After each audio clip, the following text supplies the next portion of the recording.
If I could only address two parts of my face before walking out the door every day, it would be my eyebrows and my eyes.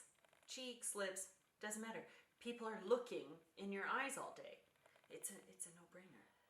The truth is, with a full set of eyelashes, false eyelashes like this, it's very hard to glue one end onto one side of your lashes. And your eye is rounded, of course, so you're gluing this across this semi-sphere. It's very tough. I've never really been able to have a full straight set of lashes like this stay on properly from the inner corner of my eye to the outer corner of the eye. So here's a little trick. You snip these in half and you apply the outer edge and then the inner edge separately. And that's how you deal with this. So I am using, this is from the company kissusa.com. The strip lash adhesive, it's latex free. And what I really like about this is that it has a wand for very precise applications. Now, if it's too intimidating for you to put on, hopefully at this point you've cut yours in half to apply 2 parts, then try these. Kiss makes this delightful product. It's a trio of lashes, so it's mini bands with 3 lashes, and you can stick a few of those. Try sticking a few of those onto the outer corner of your eye just to get your feet wet before you take the plunge. But I have already jumped into the deep end, so I'm just going to use, this is actually a lot shorter than it should be for my eye. You want to always trim your eyelash strips so that they fit your eye. My face is not the same size as some truly petite ladies, and so you need to measure. So these are way too small, which is fine by me because they're easier to apply, and then I just use a dark liquid eyeliner to make up the difference. So first, you always want to give any adhesive a good little roll and shake to mix up all of the chemicals. What the scent of glue. Okay, always use black, never use clear for false eyelashes, clear glue, because when clear glue dries, it just looks wet. When I take pictures of people who have false eyelashes, when they're closing their eyes, I always have to edit that because it just looks strange. It just looks like a line of wetness. So just go ahead and use black glue for your lashes. So what I'm doing is I'm going to apply this. I'm just painting it on just onto the band, the lash band. I'm going to avoid getting this all through the lashes.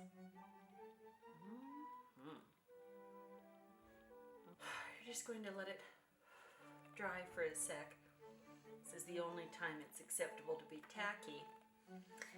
And you want it to be a little tacky so that it has some grip to it and it will stick onto your eyelash. Woo! Okay, here we go. Now, I am going to attempt to put this centered.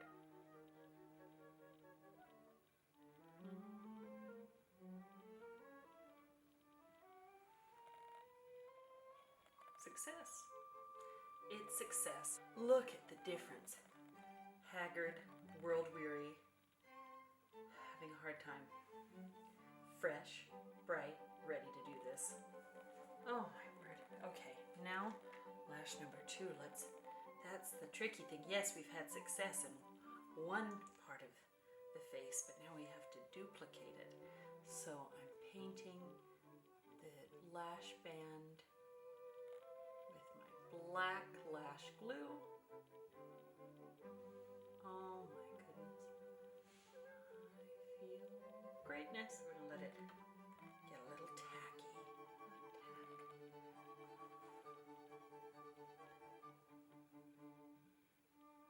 And I would always rather have my lashes closer, so you can see the inside of my eye doesn't really have any false false lashes touching it. Fine by me. I want the drama coming out the sides.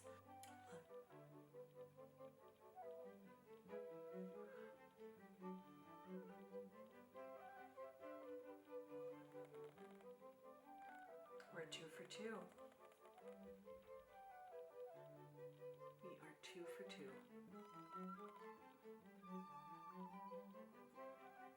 This is looking good. So now what I'm going to do is I'm going to take, and I love this eyeliner. It's just so simple. Infallible 12-hour L'Oreal. This is dark brown because it's what I usually have in my bag. Black would make more sense for this. What I'm going to do is I'm going to draw a lash band into the interior corner of my eye, just to connect the line. Much more polished, sharp. Now that my face is made up and I'm ready to meet the day, it's time for a project. The sort of soul-fulfilling project that reminds you that some things are still yet in your control. Quite recently, I peeled back the linoleum flooring on my main floor bathroom, and I decided I couldn't help myself, so I just peeled everything up, removed the toilet, and went into full-blown tiling mode. I'd never done it before, but it was tremendously satisfying. Do you have Kleenex handy? Look at this. Okay, here's the before. Disaster 1943 bathroom. And oh, look at that tile. Just extraordinary what can happen when one applies oneself at Lowe's. But truth be told, this bathroom was leaving me a little cold. It was a little too perfect. So I wanted to add an organic touch through greenery, but I wanted it to fit my style. As the sunset filters through the window, I wanted the beholder to be filled with inspiration. So in I marched to Lowe's to find a $5 sack of concrete to make hypertufa pots. The business titans these days are always doling out the advice that you have to know your strengths, know your weaknesses, and outsource your weaknesses. Would you believe that carrying an 80-pound sack of cement is not one of my strengths? We athletes have each other's backs. Not only am I adding panache to my too perfect main floor bathroom renovation, but I am also giving a home to these delectable ferns that I recently stumbled upon under $7. I couldn't resist. What a deal. While going hard at my local neighborhood Walmart. I've gathered the rest of our supplies, and now we're ready to give these guys $6.94. What a gift. Walmart. We're going to give them a home. A home that looks like it's been sitting in an Irish countryside for 200 years. Oh, let the magic begin. First, I'm protecting my frontal region with this delightful apron. Next, it's off with my rings, as cement and diamonds don't mix. First things first, if you're not safe, you're going to be sorry. I'm about to hack into a bag of powdery, dusty concrete, and I don't want to breathe that into my lungs. Call me old-fashioned. So this is going on, and to protect my eyes, this is going on. We're all used to these by now. And to keep my nails from looking like they've become some overgrown sidewalk, I am going to cover my hands with little nitrile gloves.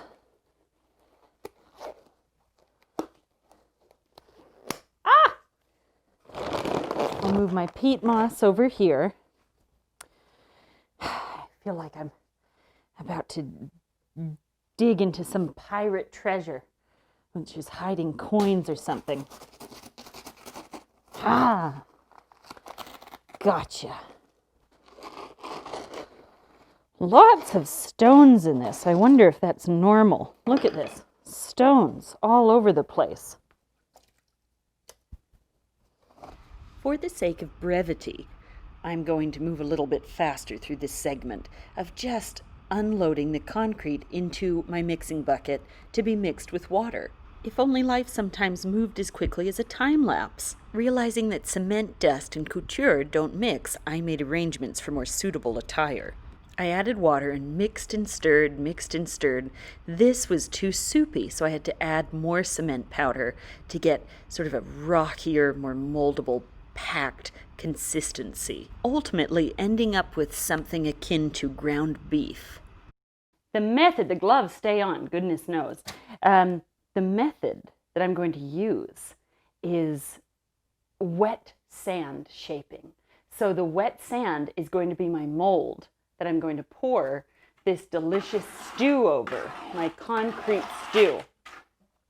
And the idea is I want to make a really organic, gorgeous, bespoke, aged-looking pot to fit this in. So let's slip this off. Oh, look at these perverse roots. Have you ever seen anything quite so gnarly? Good heavens. So the idea is I want something that will fit a plant about this deep and a little bit wider because I sort of like more of a rounded shape, like some bowl I discovered on a trip to the backwoods of France as a child. So I'm going to take my sand, I'm going to plop it here, get it wet, and essentially make a glorified sandcastle. So now I'm just dumping my sand out onto the tray and getting it wet with my beaker of water.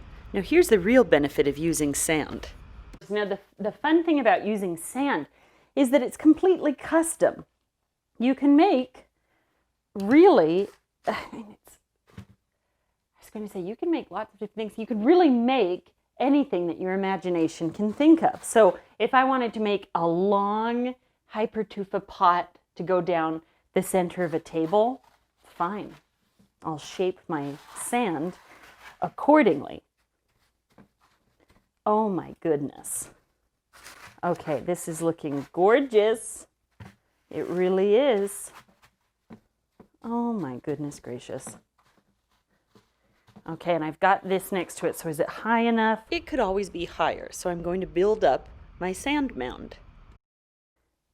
I don't think it even needs to be said, but working with your hands and making something, especially something, in my case, if I'm making something that's aesthetically vibrant and that's going to improve the quality of my life, it's very therapeutic. I'm going to make sort of a flattened top. Rein this in, because this is going to be the inside. So this shape here, what the sand is doing, is going to be the inside of the bowl, because it's going to be flipped. So this is the bottom of the bowl. Now it's time to pour some concrete. Oh my word. Oh. Never worked with concrete before, and I'm finding this very fulfilling. It's very hard to mix, so I would recommend mixing just a small amount at a time. Goodness knows.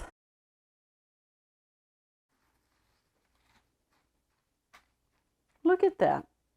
It pretty much stays put. I've tried so hard to imagine what this would feel like.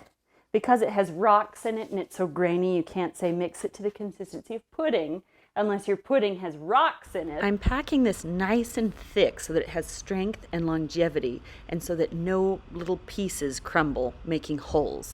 Oh, therapy! Therapy! It's packing it in here. Oh, bald spot in the back. Spot. Now I'm sticking plastic straws through the bottom of the pot to allow for water drainage. Now what we're going to do is we're going to take peat moss and pack it into this. So I'm patting the peat moss all around the pot. Shall we move on to moss? It hasn't been said yet, but this is a very budget-friendly project. Moss alone you can find out in nature, such as the perimeter of a cemetery. In order for the moss to stick to the pot, you have to make sure that it's connecting with the moisture from the cement so that it's got some staying power. It's also a good idea to moisten your moss, wring it out, before attaching it to the cement of the pot. After 3 days of drying, I checked in on my masterpieces. Let's take a peek. Let's start with the medieval birthday cake. Pulling out the straws, It's a clean pull. Very nice. We'll save these and reuse them. They're not single-use straws. I'm going to flip this over and peel off the parchment paper. Now you can see that the inside has sand in it. Let's dig it out, shall we? Ah, the endless allure of a time lapse. Oh, look at that! Isn't that elegant? Let's rip this gorgeous fern out from the Walmart packaging from whence it came. Okay, I'm going to fill it in with some topsoil. Look! Oh! It's a masterpiece! I made this! Unbelievable! As riveting as that was, I made a secondary pot just to try out the limits of wet sand molding, and I preferred this to the round planter. This just has such interesting dimension, and it's perfect for that ledge in front of the glorious window of my main floor bathroom. Now to bring it to life with a selection of low-maintenance herbs. Since this is going on the ledge of a westward-facing window that gets tremendous afternoon light, I wanted low-maintenance herbs that will require a little bit of watering and not much else. I went with sage and thyme and mint. This is just indescribably beautiful. I can't believe I was able to create a totally custom piece that fits this bathroom perfectly. This was exactly what was needed. And not to be crass and bring up money at a time like this, but buying all the supplies for this project cost less than $40, and a lot of those supplies are reusable for next time. I didn't use all of the cement, and I didn't use all of the sand, and the sand is reusable. You can make another mold with it. It is enormously fulfilling to be able to tackle a skill that formerly was foreign, and then to use that skill to create something of beauty, to bring a little bit of Europe into your home. All of this tough labor has made me work up an appetite for a culinary experience.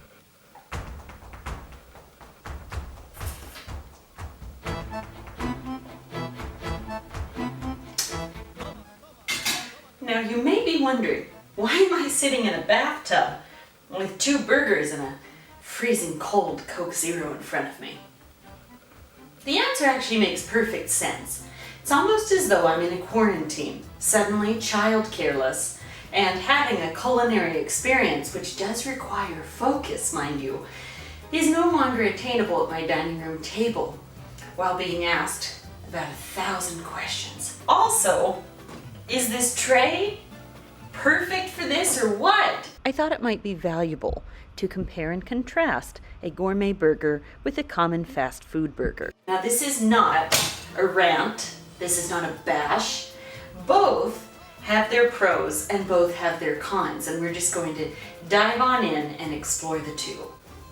First of all, the packaging. I took away the packaging from this because it doesn't really matter where this flat little specimen came from. What matters is that I sat in the drive-thru line for it. Now this, oh my word. First of all, look at this. Gorgeous, gorgeous little chips that they've added. These are homemade.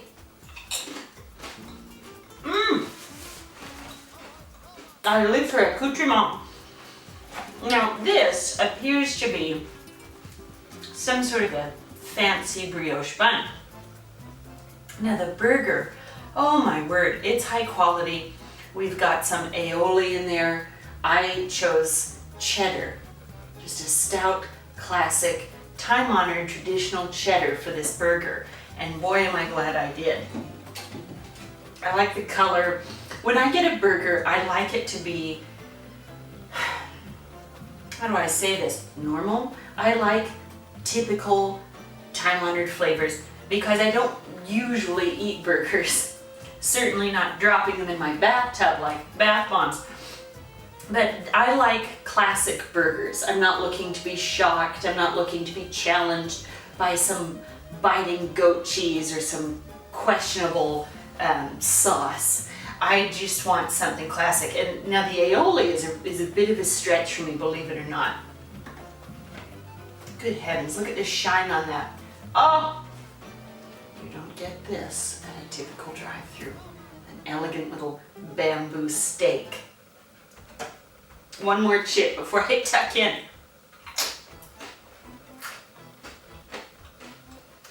There's a seasoning. Just got these perfect little specks on here. I don't know what it is. I don't care to find out. I'm just grateful to be dazzled. Was that one chip or two? I lost count. We've got a tomato. A really beautiful ridge of lettuce. Look at that. Isn't that advertisement quality? Some aioli slipping out from where the steak was speared.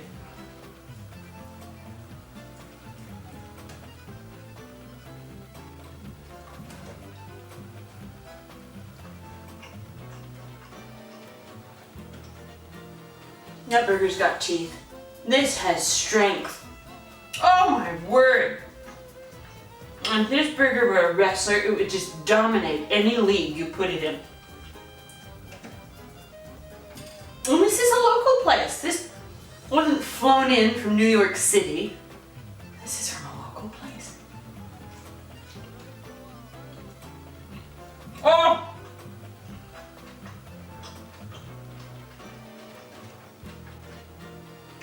Unbelievable. Oh! And there's a pickle surprise. Look! Oh, I have to try the surprise. Have this snap. Oh!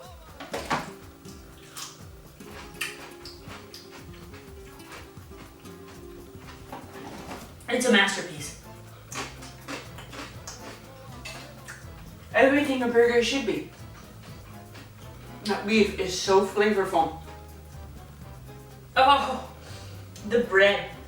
And it's got this chewy quality to it. It's fully cooked. It's appropriate. Goodness knows, don't call the health department. It's perfectly appropriate. And yet, it's got this beautiful chewiness. Like it was made in a bakery this morning. Someone woke up at 3 a.m. to make that bun. That's how it feels anyway. So this is a little fast food burger. It's got some cheese on it. Oh, it's got some humble diced onions. Ketchup and mustard. It's to be expected. And a single, oh, how Spartan. There's a single pickle. How minimal. This is nostalgia. Nostalgia in my hands. This cheese, this is, what is this? It's the lowest of the cheeses. You can tell that it was peeled out of some plastic envelope. Maybe yesterday. This is nostalgic. You know, the bun, it's soft. There's nothing bespoke about this. And yet, there are some advantages to this burger.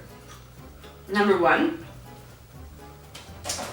this burger, oh, it's hard to put them together. It's like the beautiful sister and then the hag next to her. The gorgeous one and then the one that gets compliments on her academic achievements, I suppose. Now this cost 12 of these, so there's one advantage. Another advantage would be if you had a rough late night and then you awakened in a daze the next day and you just needed something. Because your mind isn't focused, you can't really take in what's going on with this. This is just, it's so quick and readily available as well. This, you're not going to get this through a drive-thru. This burger is dazzling. Truly, it's absorbing my anxiety. This is just, it's sweeping, it's escapism. It's sweeping me out of my current situation. I hear nothing. I hear nothing except for my taste buds doing a dance that I can barely keep up with.